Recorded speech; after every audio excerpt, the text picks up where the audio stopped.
as an introduction, I'm Alexa. I work at StackMap. I do all of their business development, and I really enjoy doing these demos for anyone that will sign in and listen. I actually used to be a librarian. I worked for New Canaan Library in Connecticut, and before that, I got my MLIS at the University of Rhode Island, where I also worked at the reference desk. So I love having these conversations with libraries and being able to influence from the outside now and improve the user experience at a library, specifically through wayfinding, as you can imagine. So this is an Ex Libris specific demo. So we're going to take a look at two different catalogs that Ex Libris offers. We're going to look at Primo as well as Voyager. So the first thing we'll do is go through those, take a look at what the integration looks like, the look and feel for a user. After that, we're going to jump into the dashboard or the back end and discuss what goes into setting up a StackMap implementation, as well as how you manage it in the long term. After that, we do have a few more modules that I'm going to go over. We have a kiosk integration, a computer availability module, as well as room mapping. So we'll go over those at the end and then take any questions. As you have questions, feel free to submit them in the chat. I'll keep an eye on that, and if it's not going to be answered in the near future, I'll answer it right away. If I notice a question that I know I'm going to answer soon, though, I'll probably skip over it. But please do ask questions as you have them. That's when they're important. I don't want you to hold on to them and forget them. So let's jump in. First, we're going to take a look at a Primo catalog. So I have Iowa State University open here. They're our most recent integration with the Primo catalog, which is why I'm liking to use them these days.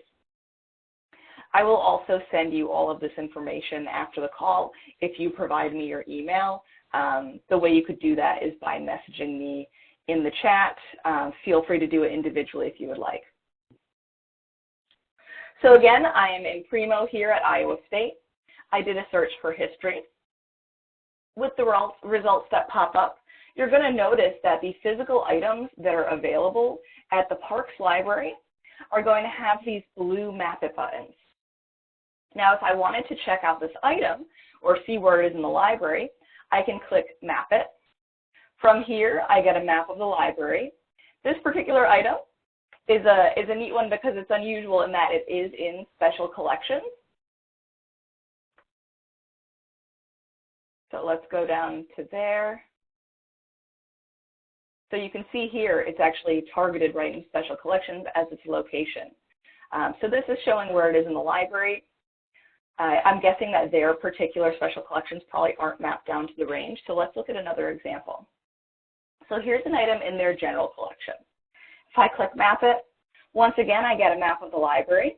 If I zoom in, you're going to see that I can see right down to the side of the range where this map will be, where this item will be on the map. So I can zoom in some more as well.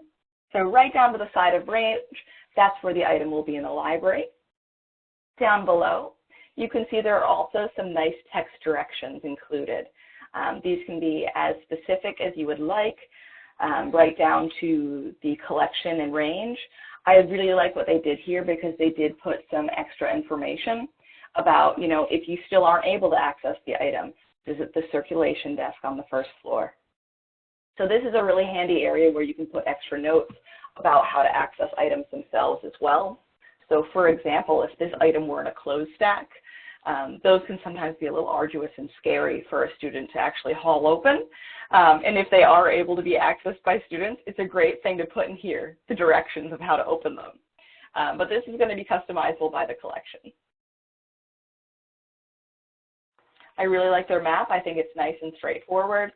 It does incorporate some of their colors of their library, but it's not overkill. So I think that it is very clear where the range is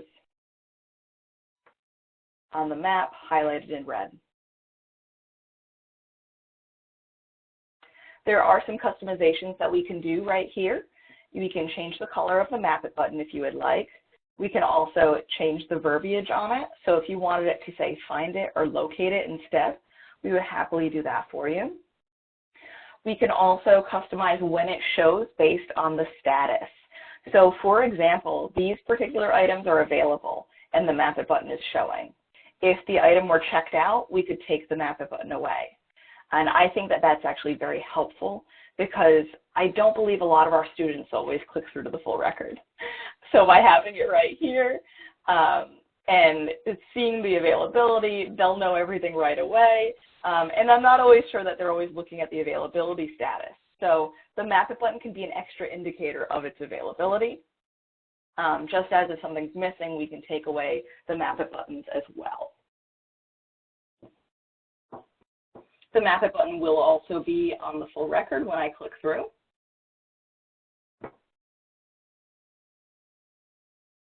So you can see the Map It button is here. If a record has multiple items, all of the different items will be listed on the record over here, and each of them will have their own locate button. Of course, if you're able to show multiple items on this brief record, we can have multiple Map It buttons here as well if they're in different locations. Any questions about the look and feel of the integration with the Primo catalog before we take a look at Voyager and then discuss the back end? I'm going to leave the chat open for a few minutes to see if there are any questions.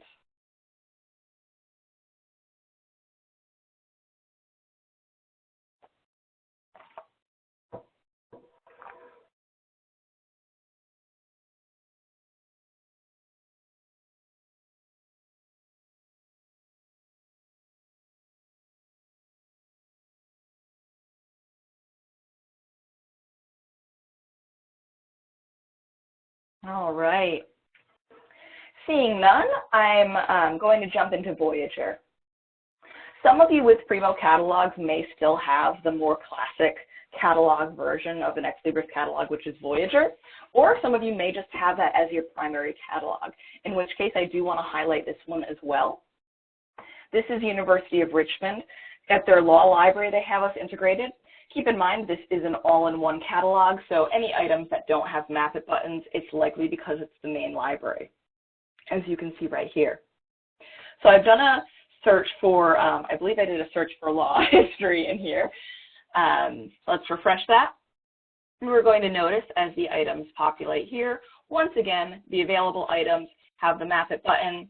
I get this map of the library, and it highlights right down to the side of the range where the item will be. Whoops, I exited out of it.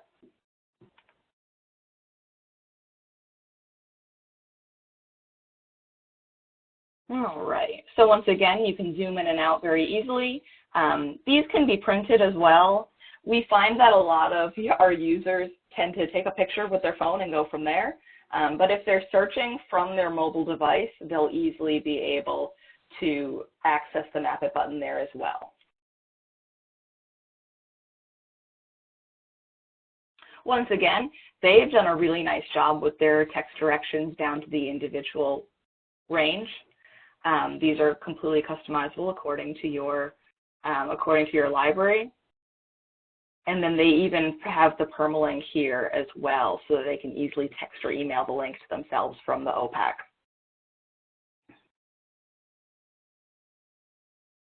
And even directions to the campus. So that's pretty straightforward. Same customizations as last time. We're going to be able to change the Map It button. What does the Get Map URL link do? So what this is going to do is when I click on it, it's going to give me a permanent link to the map so that I could then share it easily. So for example, I might copy and paste that and send it to my phone or send it to my email. It's going to give a permalink to the actual map with the pin.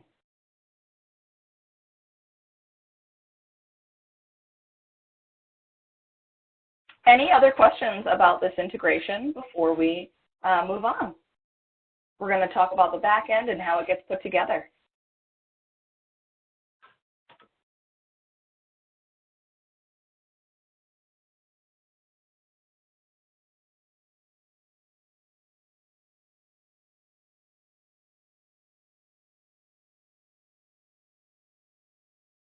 All right, let's move into the dashboard.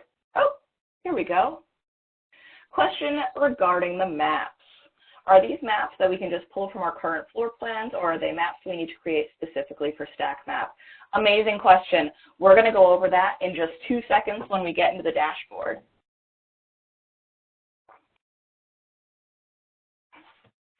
Awesome.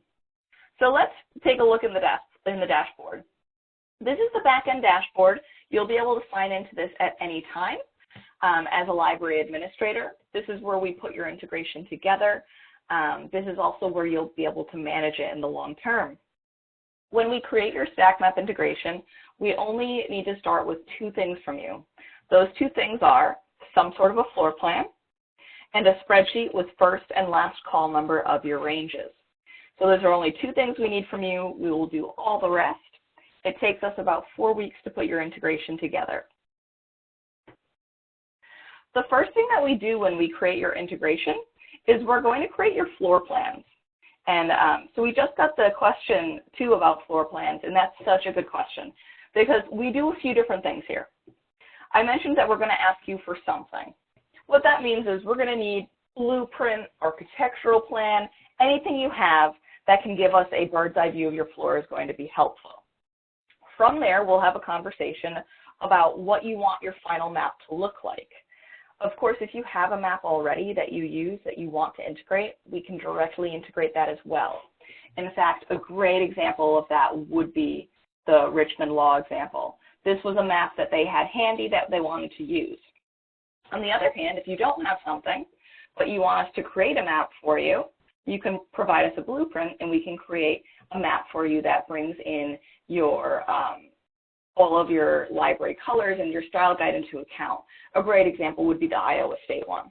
That one was a custom one created for them based on their library. So you have options. We just need some sort of a bird's eye view to get started on it. Then we'll have the conversation about what type of colors you want to coordinate on it. We can add a key to it. I highly recommend adding keys. I think that the keys are very helpful for acclimating oneself on the map.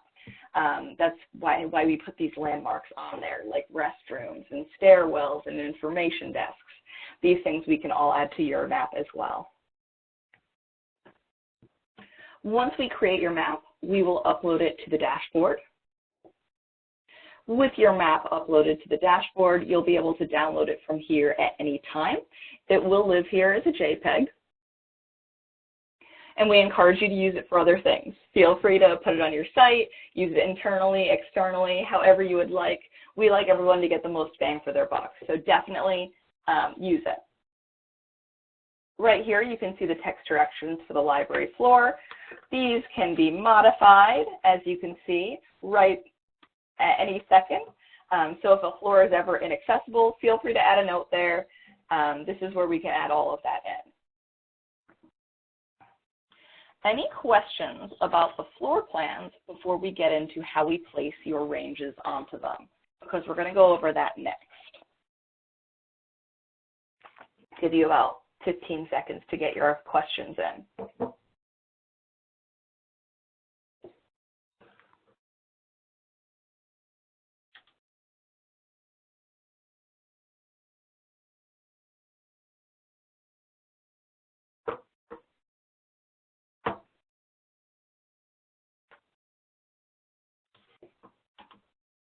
All right, let's move on. So you may have noticed on this map, great question. How many staff members have accounts to log into this control panel? There's going to be one account for the entire library. As many staff members as you give access to it can log in. There's no limit to how many can log in. So you can all collaborate on updating your maps and your ranges at any time. All right, so let's move on to ranges. You may have noticed that on this map, there are no collections yet, and that is intentional.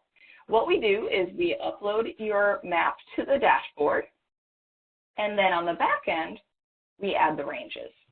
We're going to ask you to draw on your ranges. If you provided us blueprints, they will likely show us where your ranges are on the library floor. From there, we're going to draw ranges over those. as a live overlay.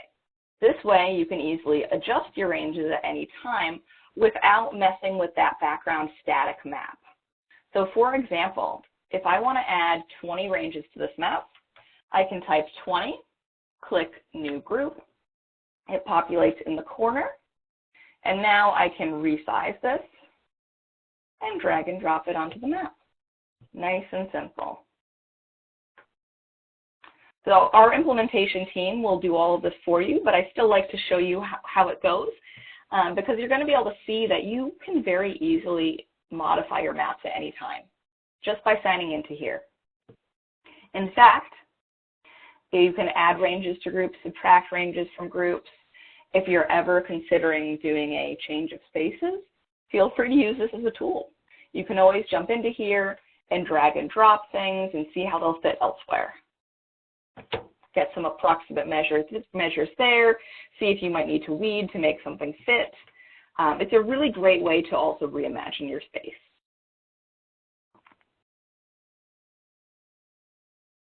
Any questions about the ranges and their placement before we get into the data and the call numbers?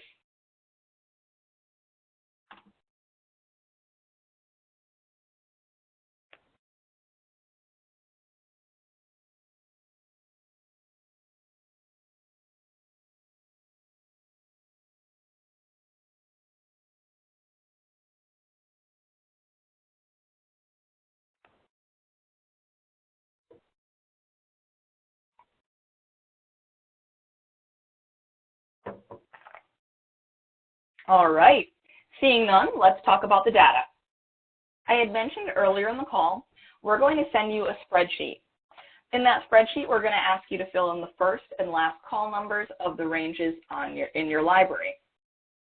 So that means we only need 2 call numbers for each long line of books, which is not a lot of information for mapping every single volume.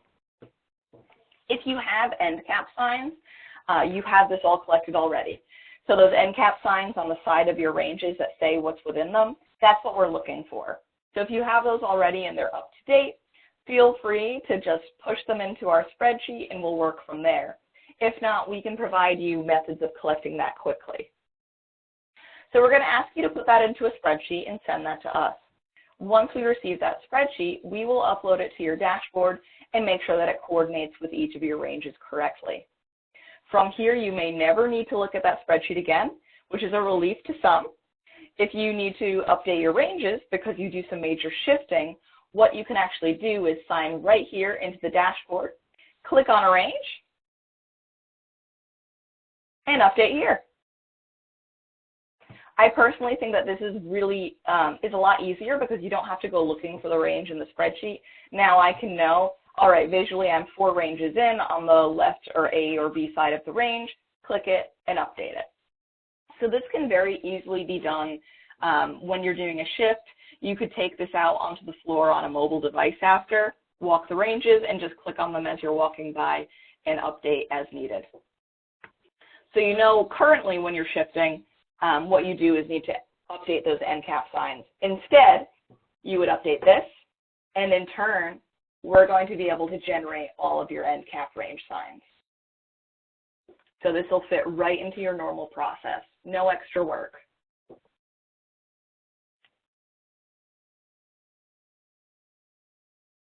You mentioned mobile device. Is there a mobile app available? So currently, the way you would use the dashboard on a mobile device would be through the web app.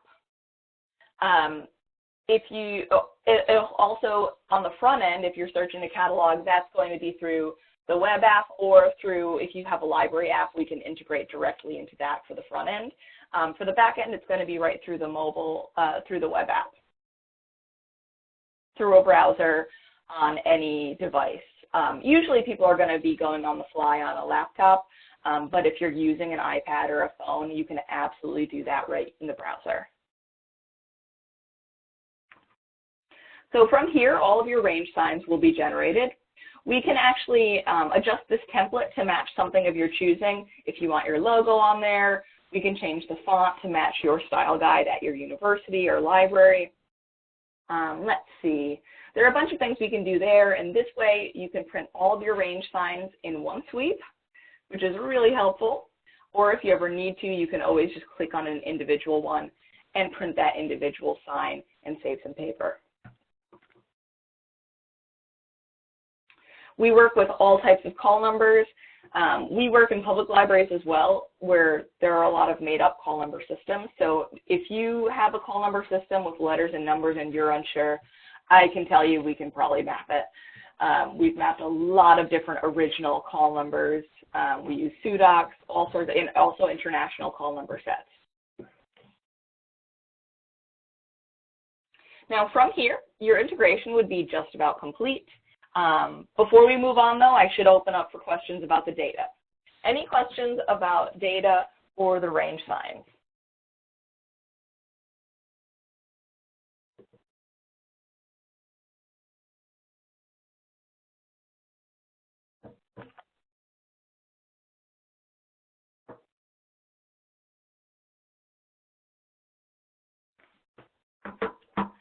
Can you do quartos as well? I'm not familiar with what that is. Do you want to quickly describe that? This is my first time hearing about that.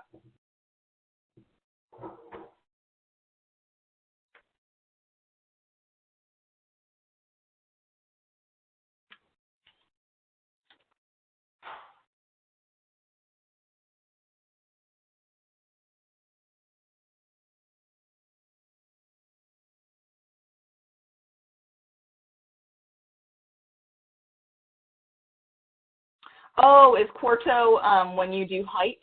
Okay, so oversized materials are shelved alone here and we flag our stacks with the quarto location.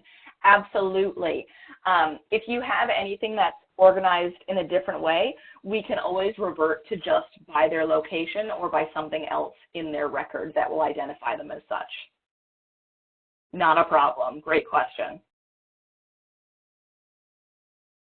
For the recording purposes, quartos are the oversized materials in some libraries. That is their location name.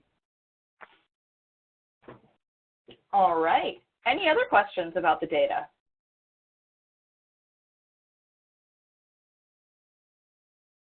One other thing for Georgetown, that actually a great example of that would have been the Iowa State one, where they did special collections. All of their items have that special location, and it maps down to that one location there. So it's by location for that and not necessarily by call number. If I can show that one again. See right there. That one is the location special collections. That's what we would do for you. Could we put stack ranges on a map like that instead of the star? Absolutely. Yes, if you wanted to organize your entire, if they had wanted to do all of their special collections down to the range, they could have. I think it was because they had some expensive materials and rare materials that they didn't for security reasons. But yes, you can absolutely do your quartos down to the range. It would depend on how you organize them within the range. You might do it alphabetically or by size. We can absolutely do that. As long as something is on the record indicating that, we'll be able to map it. Any other questions about data?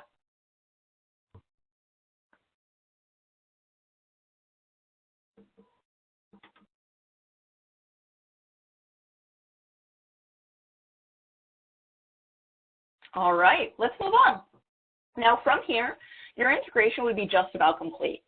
At this point, our engineer would create a script for your catalog. We've integrated in many Primo and Voyager catalogs, so not to worry about this part. It's very straightforward. Our engineer will create a script specific to your library. If you're in a shared catalog, it will accommodate for all of that. Once we provide you that script, we will give it to you with a mock-up showing exactly where the copy and paste of code will go on the database dashboard. Once that script is in place, all of your buttons will be live. Any updates that you make in the dashboard will update in real time. No need to touch that script again. The only time you ever need to touch that script again is if you switch catalogs. And if you do that, just let us know and we'll provide you a new script. No extra charge. Libraries switch catalogs more frequently than we would expect. So not to worry there. You do have unlimited tech support as well as unlimited training. Right from your dashboard, you can see this really great Learn More button. And in here, you can see a lot of great little how-tos. So you'll see us performing a variety of tasks in the dashboard. If you ever forget how to do things, feel free to look into this or set up a call with us and we'll go over everything with you. When we first set up your integration, we're going to set up a training session for anybody on your team that wants to learn how to use the dashboard. Down the line, if you hire new people, though, just let us know and we'll hop on a call with them as well. We are in the Pacific time zone, so our normal office hours would be 9 to 5 Pacific time zone. However, we do switch our office hours all the time based on when our libraries need to speak with us. So I have 2 a.m. calls frequently. So not to worry about accessing us, we're very accessible. Just shoot us an email, give us a call, and we can always set up a time that works for everybody. At this point, are there any questions about collection mapping before we jump into some of the other modules? Open up the floor for about 20 seconds.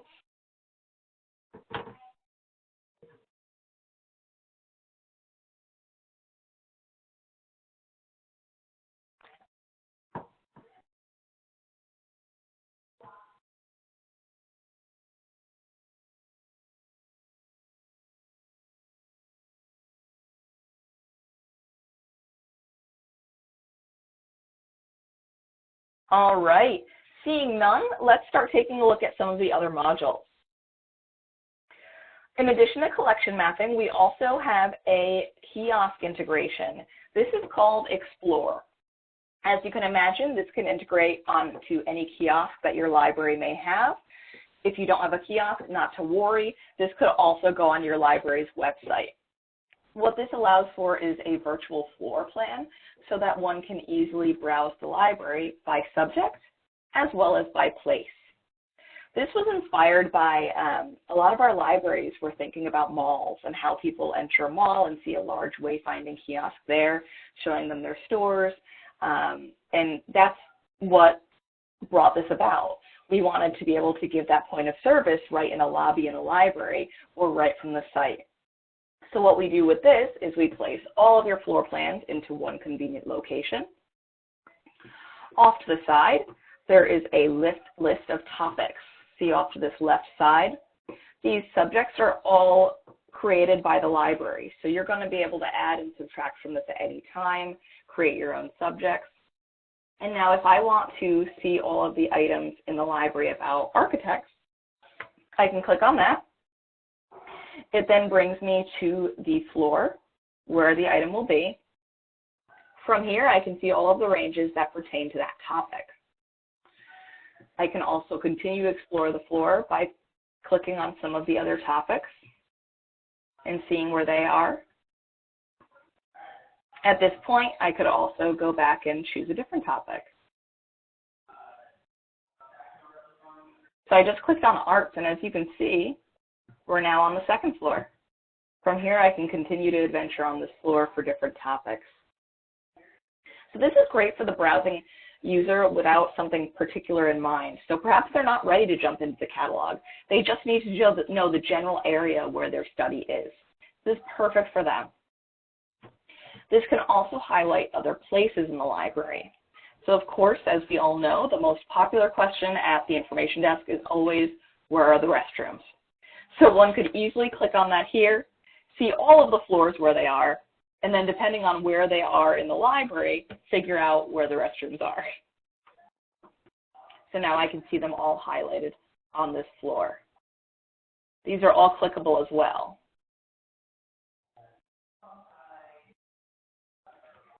If I want to see where some other places are, I can do that too. For example, group study rooms. Those are also very popular in our libraries, as we all know. PCs, elevators, emergency exits, escalators. Anything that you want to include on this list, you can add in here. and it can all be updated on the back end. If we have time toward the end of the call, I'll show you the back end of this, but I want to get through all of the modules first. If you wanted to, you could even put permalinks. So you can see I just highlighted the study rooms. If I click on one, I can see that this is room A. If I wanted to have a permalink here to your booking system, you could do that so that I could click through and book that room. A lot of customization can be done in all of our products. All you need to do is ask. You could also list out the study rooms individually here. Any questions about Explore before we move on to computer availability mapping?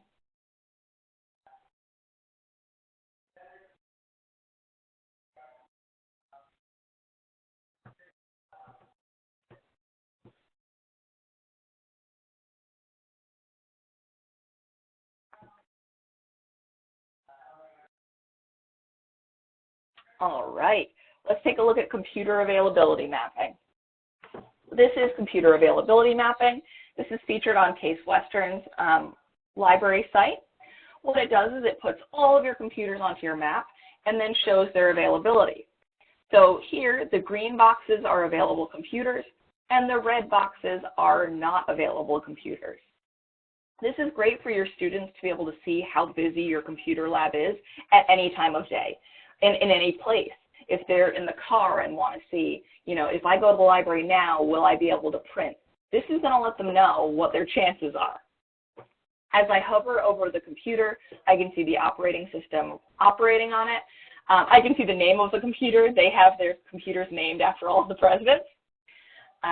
From here, I could also see special software running on them. So if you wanted to put a list of software running on each of the computers, you can list that out. Some computers may have more expensive software that you don't have licenses for all computers. This is a great way to let people know that. The way this works is it is script-based, so we would provide you with script to push out to all of your computers. With that script running on the back end, as people sign on to the computer using your computer management system, or as they wake it up from a sleeping state, that event would trigger our API and change the color on the map. We can accommodate for all floors of computers throughout your library. You could also put these on digital split displays so that as your users walk into the library, they can see right on a big screen where to go for the computers. Any questions about computer availability mapping?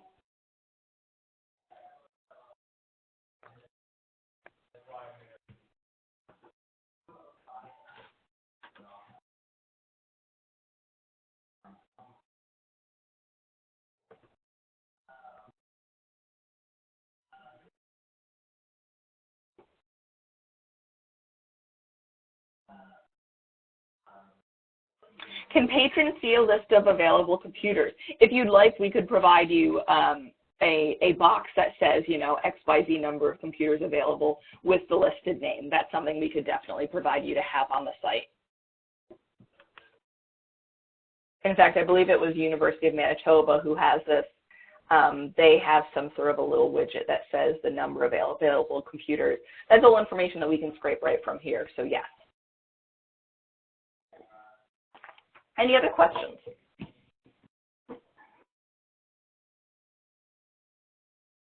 All right, let's take a quick peek at room mapping, and we do have time to go over the back end of these modules, so we'll do that as well.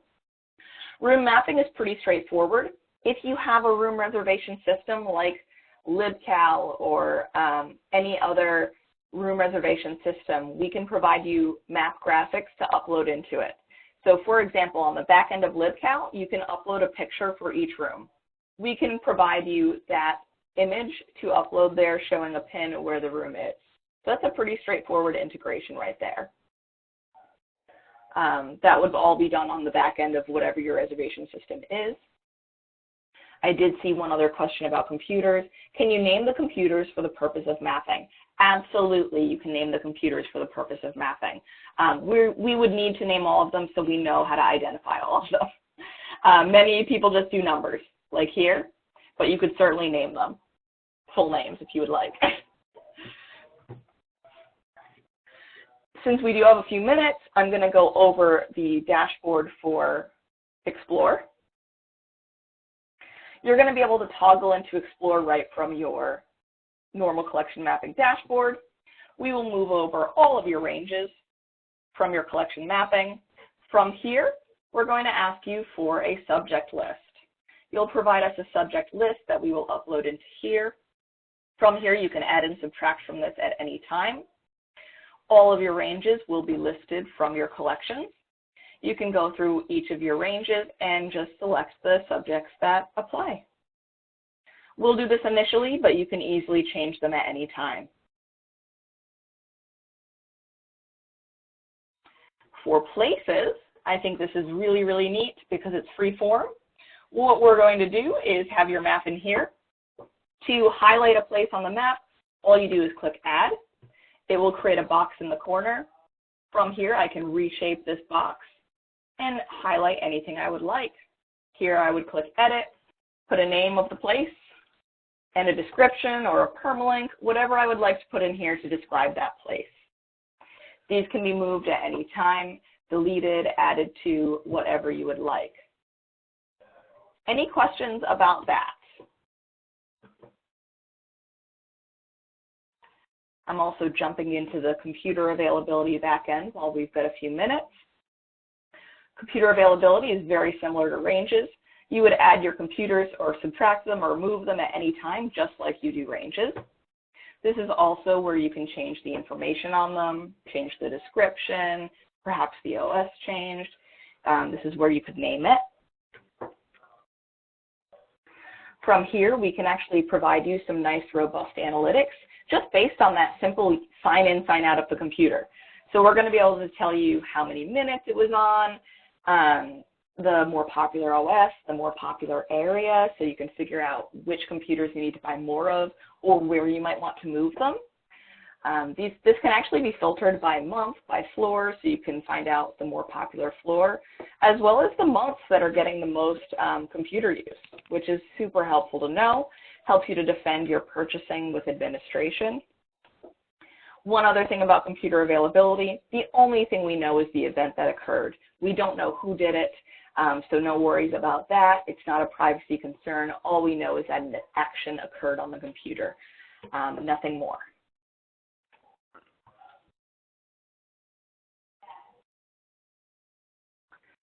So at this point, we have gone over all of our products. I would love it if everybody would either shoot me an email or shoot me a message on here with your contact information. That way I can follow up with you. You probably noticed when you joined the webinar today, it did not ask you for that.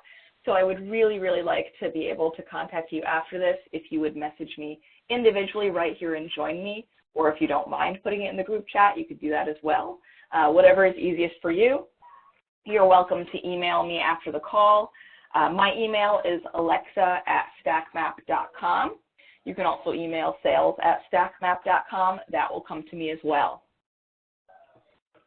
We do have a quote form that I would like to send to everybody if you're interested in pricing, which I really do hope you are. So I will show that right here so you can see what it looks like. We do have one question that's come in. What is the agent that gets installed on each public computer? Great question. I'm not the most technical when I get talking about this. It's a script that we provide to you that gets pushed out to each of the computers. I can send you documentation if you would like. Feel free to shoot me an email and request that, and I'll send it over. This is the StackMap quote form. I hope that you'll all request pricing. I can send this to you if you'll send me your email.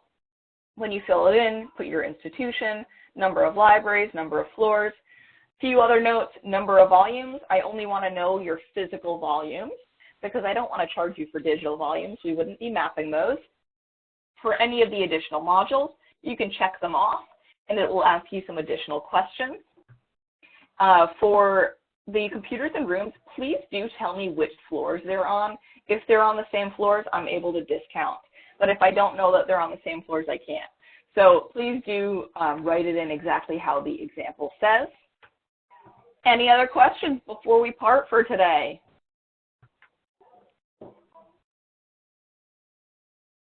Again, in the chat on here, you can do an individual message to me with your email, and that way I can contact you after the call with all of the links to what we discussed, as well as the quote form, and that way you'll have direct access to me for any individual questions you may have.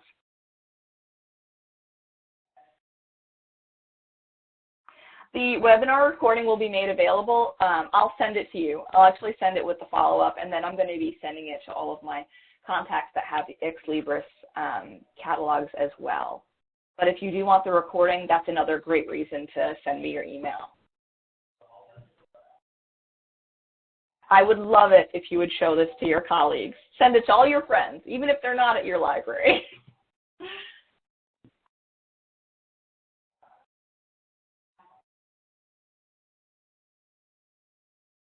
Thank you. Santa Barbara, I know that you said that you wanted the recording. If you can send me your email, that would be great. And Chuck in Washington University, I would also love your emails if you could send those in as well. Of course, you can always just email me directly. I'm going to put that final slide back up so you have all of that information. Everybody will get the recording, I promise.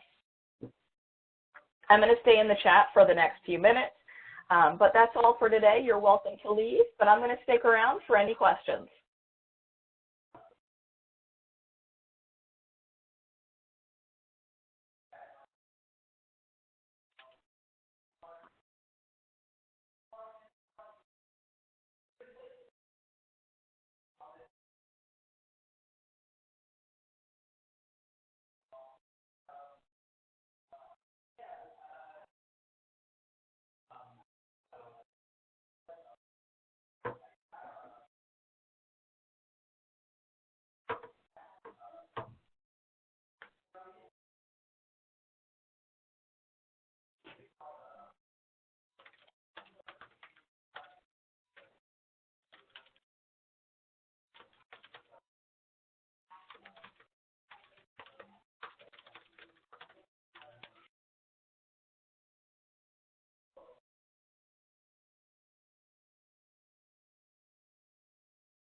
Great question. So we do have another question. Do you work with any institutions that have movable shelving? Yes, we do. In fact, the dashboard works really amazing with movable shelves. I'm guessing initially that by movable shelving you mean the ones that can literally roll across the floor. And if you're not, please do correct me. Okay, good, awesome, we're on the same page. So the way we do that is you could set up your ranges individually on here. This way you can easily just move them at any time. Literally, anytime you'll move them and it will know where they have gone. Just drag and drop them around. Does that make sense? Let me know if you have any other specific questions with regard to that.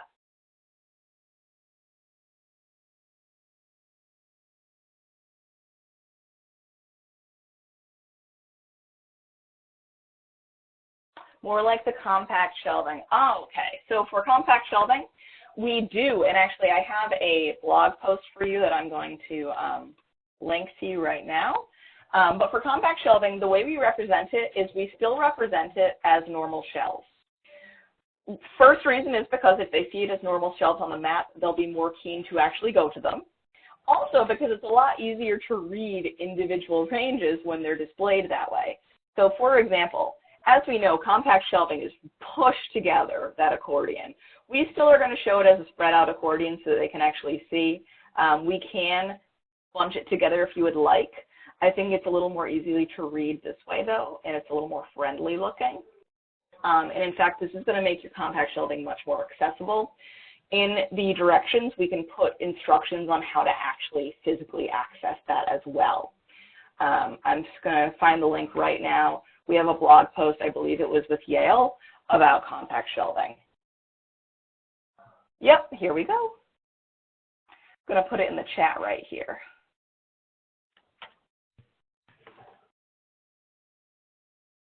You're very welcome. Any other questions?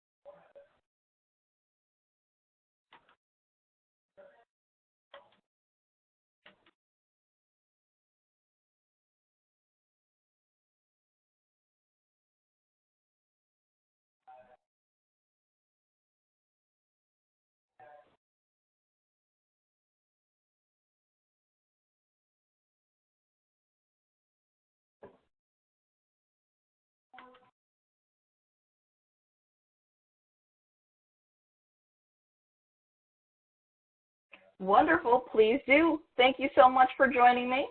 I will hopefully hear from you all soon.